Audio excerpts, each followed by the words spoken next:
Hi అండి. పవన్ కళ్యాణ్ గారి నుంచి పవన్ కళ్యాణ్ గారికి ఢిల్లీలో కొన్ని పవర్స్ ఇచ్చారు. Tamil Nadu state in charge, state election in charge గా ఆయన పవర్స్ ఇస్తున్నారన్న టాక్ వస్తుంది. దాని గురించి బీజేపీ ప్రభుత్వం పవన్ కళ్యాణ్ గారిని బాగా నమ్ముతుంది. ఖచ్చితంగా ఈ తెలుగు రాష్ట్రాల్లో చాలా బలంగా బీజేపీని నిర్మించుకోవాలనే ఆలోచనతో కూడా ఉంది. తర్వాత ఈ నార్త్ సైడ్ అన్ని రాష్ట్రాల్లో కూడా బలంగా నిలబడాలనే ఆలోచనతో పవన్ కళ్యాణ్ గారికి ఉన్నటువంటి చరిష్మాని గుర్తించి ఆ విధంగా బీజేపీ ప్రభుత్వం పవన్ కళ్యాణ్ గారికి ఇలాంటి ఏదైనా ఇస్తే బాగుంటుందా అని చెప్పి ఆలోచనలో ఉంది. ఖచ్చితంగా జరిగి తీరుతుంది. ఎందుకంటే ఈవేళ పవన్ కళ్యాణ్ గారి చరిష్మా దేశం అంతటా పాకిపోయింది. ఎందుకంటే ఆయన నిజాయితీ, నిబద్ధత, ఆయన చేస్తున్నటువంటి కార్యక్రమాలు, ఆయన సొంత డబ్బుతో చేస్తున్నటువంటి రాజకీయం చూస్తున్నటువంటి దేశ జనాభా ఆయన ఎక్కువగా నమ్ముతున్న మూలంగా బీజేపీ పార్టీ కూడా నమ్మి ఆయనకి అలాంటి పదవి ఇచ్చే అవకాశం ఉందేమో అనిపిస్తుంది.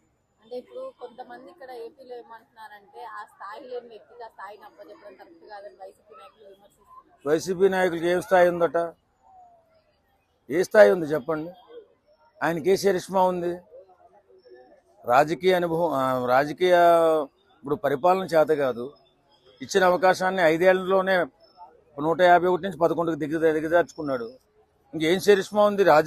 ఇప్పుడు రాజకీయాల్లో ఎన్నెన్నో మాటలు మాట్లాడుతుంటారు. పవన్ కళ్యాణ్ గారి చరిష్మా ముందు ఎంట్రిక పూసకు కూడా పనికిరానిటువంటి వైసీపీ నాయకులు పవన్ కళ్యాణ్ గారి గురించి మాట్లాడతాడు. ఆయనకి అంత చరిష్మా లేదు. ఇప్పుడు మాట్లాడేటప్పుడు మనిషి వ్యక్తిత్వాన్ని గుర్తించి, మనిషి మంచితనాన్ని గుర్తించి, ఆయన ఉదార స్వభావాన్ని గుర్తించి మాట్లాడాలి. ఈవేళ దేశంలోనే నంబర్ 1 అవినీతి లేని రాజకీయ నాయకుడు గారు పవన్ కళ్యాణ్ గారు నిలబడ్డారంటే ఆయన చేస్తున్నటువంటి త్యాగాలే. అలాంటి వ్యక్తికి చరిష్మా లేదని చెప్పేటటువంటి సొల్లిగాళ్ళు ఎంతమంది చెప్తే మాత్రం ఏం ఉపయోగం? వాస్తవంగా 10 రూపాయలు జేబులోని తీసి ఖర్చు పెట్టాలంటే గట్స్ ఉండాలా. సంపాదించిన దాంట్లో 50% ఖర్చు పెట్టిన మగాడు అతను. ఇలాంటి ఆడంగిల లెక్క కాదు కదా. స్వార్థంతో రాజకీయాన్ని అడ్డుపెట్టుకుని 1000 కోట్లు 100 కోట్లు దోచుకున్నటువంటి దొంగల లెక్క కాదు కదా. దొంగలకి చరిష్మా ఉంటుందా? ఎప్పుడో అతపాతాళానికి వెళ్ళిపోతారు. కాబట్టి నేనేమంటానంటే ఏదైనా మంచితనాన్ని, సేవాగుణాన్ని గుర్తించినటువంటి వ్యక్తులే కాదు. కాబట్టి వాళ్ళ పవన్ కళ్యాణ్ గారి చరిష్మా ప్రపంచ స్థాయిలో ఉంది. అసలు ఏంటి ఆ నాయకుడని అందరూ ఎదురు చూస్తున్నారు. కాబట్టి ఆయన గురించి మాట్లాడేటప్పుడు జాగ్రత్తగా మాట్లాడాలి. మనమేంటి, మన స్టామినా ఏంటి, మన కథ ఏంటి, మనం ఏ రకంగా ప్రజలకు ఉపయోగపడుతున్నాము అనే ఆలోచనతో మాట్లాడాలి తప్ప చేస్తున్న మనిషిని చెడగొట్టే విధంగా ఎవరు కూడా మాట్లాడకూడదు. ఇంకోటి ఏంటంటే వైసీపీ నాయకులు ఇంకేందో అంటే కార్యకర్తలు కానీ ట్విట్టర్ లో ఏం ట్వీట్ చేస్తున్నారంటే ఒక రాష్ట్ర డిప్యూటీ సీఎం ని తీసుకెళ్లి ఇంకొక రాష్ట్రానికి ఇన్ఛార్జ్ చేయడం కించపరిచినట్టే అది అన్నట్టు మాట్లాడుతున్నారు. దాని గురించి వాళ్ళకి తెలివి తక్కువ. ఎందుకంటే ఈయన చరిష్మా తెలియక, ఈయనకి తమిళనాడులో ఏమాత్రం ప్రేమ ఉంది, ఎంత పేరు ఉంది అనేది తెలియక మాట్లాడుతుంటారు. కేంద్ర ప్రభుత్వం అంత తెలివి తక్కువగా ఆలోచించుతున్నారు. నరేంద్ర మోడీ గారు ఆయన అక్కడ పెడితే ఏ రకంగా అక్కడ మనం బలంగా పునాది వేయగలం అనే ఆలోచనలో ఉన్నారు నరేంద్ర మోడీ గారు.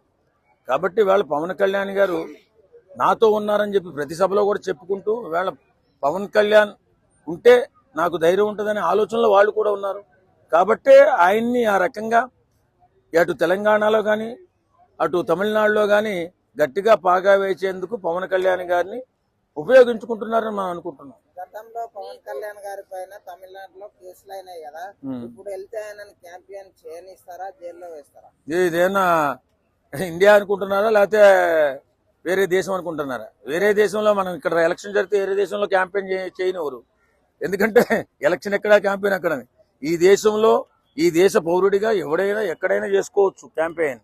అంటే మతపరంగా చిచ్చు పెట్టే రాజకీయాలు చేస్తుంటారని చెప్పేసి ఆయన మీద కేసు చేశారు కదా. మతపరంగా మతాన్ని కుల ప్రచారం, అక్కడేం కుల ప్రచారం ఉంటుందండి? ఆయన కులం అంతా ఇక్కడ ఆంధ్రాలో ఉంటుంది, తమిళనాడులో కుల ప్రచారం ఏముంటుంది? ఎవడో చేతగాని దద్దమ్మ కేసులు పెడుతూ ఉంటాడు. ఆ కేసులు పెట్టడానికి ఉంది. తెలంగాణలో కూడా చాలా మంది మాట్లాడుతున్నారు తెలంగాణకి రానివ్వం, ప్రచారం చేయనివ్వం అని. ఆయన దిగేదాకానే, దిగితే ఎవడో ఏం మాట్లాడడానికి అవకాశం ఉండదు. ఇక్కడ చేయడానికి ఏంటన్నావు? నువ్వు మాట్లాడేదాన్ని క్లారిటీగా చెప్పు. ఇక్కడ ఏంటన్నావు? ఇక్కడ చేయడానికి ఆయన వల్ల కదా. ఇన్ఛార్జ్ ఇంకా ఇవ్వలేదు బాబు, అనుకుంటున్నారు, ఆలోచన చేస్తున్నారు అని చెప్పి అమ్మాయి అడిగింది.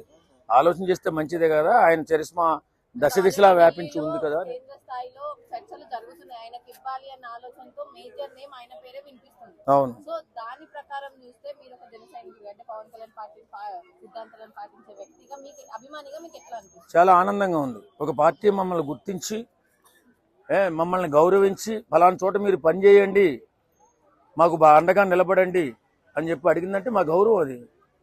మేము చేసుకున్నటువంటి పని, మా నాయకుడు చేస్తున్నటువంటి వర్క్ వల్ల, మా నాయకుడు చేస్తున్నటువంటి పని వల్ల, అలాగే మా నాయకుడి నిజాయితీ, ఆయన అవినీతి లేని రాజకీయం చేయాలని వచ్చినటువంటి పవన్ కళ్యాణ్ గారు కాబట్టి ఈవేళ కేంద్ర ప్రభుత్వం గుర్తించింది. ఆ రకంగానే నరేంద్ర మోడీ గారు గుర్తించి మనకు ఉపయోగపడుతుంది ఈ వ్యక్తి.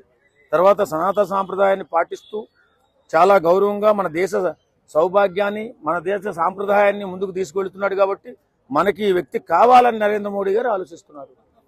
అంటే ఇప్పుడు మీరు ఒక అభిమానిగా మాట్లాడుతున్నారు. చిన్న క్వశ్చన్, ఇన్ కేస్ ఆయన అక్కడ ప్రచారం చేసేటప్పుడు ఇక్కడ ఆంధ్ర నుంచి కానీ తెలంగాణ నుంచి కానీ జన సైనికులు వచ్చి అక్కడ ప్రచారానికి రండి అని ఒక పిలుపునిస్తే మీరు ఎంతవరకు వెళ్ళగలుగుతారు? ఖచ్చితంగా వెళ్తాం, అంత అవసరం రాదు. ఎందుకంటే తమిళనాడులో భారీ ఎత్తున అభిమానులు ఉన్నారు ఆయనకి.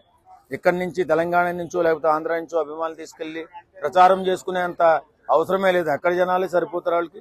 ఖచ్చితంగా పవన్ కళ్యాణ్ గారు మన దేశ గౌరవాన్ని కాపాడడం కోసం శతవిధాల ప్రయత్నం చేస్తున్నారు. మన సాంప్రదాయాన్ని కాపాడడం కోసం ఆ సాంప్రదాయం పరంపరలోనే గుర్తించినటువంటి కేంద్ర ప్రభుత్వం ఖచ్చితంగా ఆయనకి సముచిత స్థానం కల్పించి ముందుకు తీసుకెళ్తుంది. ఇది మాకు సంతోషంగా గర్వంగా కూడా ఉంది. ఇప్పుడు రోజా గారు అనే మాట మళ్ళీ అన్నారు ఈ తమిళనాడు ఇష్యూ గురించి. తమిళనాడుకి పవన్ కళ్యాణ్ వెళ్తాడంటే ప్యాకేజీ తీసుకున్నాడు కాబట్టి వెళ్తున్నాడు అని చెప్పి అన్నది. దాని గురించి ఇప్పుడు తమిళనాడుని పెళ్లి చేసుకుంటే పర్లేదు కానీ వెళ్ళి తమిళనాడులో ప్రచారం చేస్తే తప్పు వచ్చింది. ఆ సిగ్గుండాల బతికే బతుకు. తమిళోడిని పెళ్లి చేసుకుంది అంతే. ఇప్పుడు అక్కడ కులమతాలు చూడనట్టే కదా. అంటే తమిళనాడులో రాజకీయంగా ప్రచారం చేయకూడదా? ఇది ఎక్కడ దిక్కుమాలిన ఆలోచన, దిక్కుమాలిన ప్రవర్తన. రోజా మాటలు ఎవడు పట్టించుకుంటాడమ్మా? ఆమె నోటికి అద్దే ఉండదు. ఆమె ఆడదిగా పుట్టింది కానీ ఆడదాని లక్షణం ఎక్కడా ఉండదు. సంస్కారం ఉండదు. మాట్లాడే మాటల్లో క్లారిటీ ఉండదు. ఎప్పుడు ఆ జగన్మోహన్ రెడ్డిని నెత్తిన పెట్టుకుని తిరుగుతూ ఉంటుంది, నేను రెడ్డి ఆయనే రెడ్డి అని. కాబట్టి అలాంటి వాళ్ళని గుర్తించవలసిన అవసరం లేదు.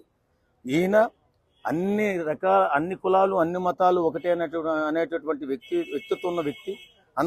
అందరూ బాగుండాలా, నాకు ఇచ్చినటువంటి ఈ అవకాశాన్ని ఎంతో పేరు ప్రఖ్యాతులు ఇచ్చారు నాకు ఈ జనాలు. వారికి ఏదో రకంగా ఉపయోగపడాలనే ఆలోచనలో ఉన్నటువంటి పవన్ కళ్యాణ్ గారు ఒక రోజా తుచ్చ రాజకీయ నాయకురాలు రోజా కూడా మాట్లాడుతుంటే దానికి సమాధానం చెప్పాల్సిన అవసరమే లేదు.